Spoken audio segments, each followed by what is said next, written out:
আসসালামু আলাইকুম ওরহমতুল্লাহি ওবরকাতু। AJAKS দিনের আলো থেকে আপনাদের সকলকে স্বাগত। আজকে আমরা ফরজ গোসল সম্বন্ধে আলোচনা করব। ফরজ গোসল কি? গোসল হলো আরবি শব্দ। অঞ্চলভেদে একে অনেকে গোসল করা বললেও কেউ স্নান করা, নাইতে যাওয়াও বলে থাকে।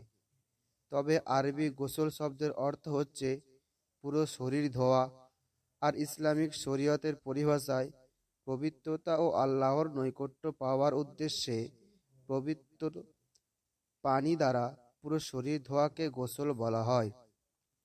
অপবিত্রতা থেকে পবিত্র হওয়ার জন্য বাধ্যতামূলক যে গোসল করতে হয় তাই ফরজ গোসল।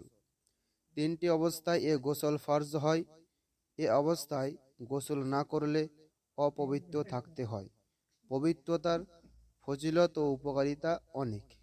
যদি আপনাদেরকে ভিডিওটা ভালো লাগে অবশ্যই শেয়ার করবেন, লাইক করবেন, কমেন্ট করবেন। এর পরবর্তী গোসল ফরজ হওয়ার কারণ আপনাদের সামনে তুলে ধরব, তাই সকালে সাবস্ক্রাইব করে পাশে থাকবেন।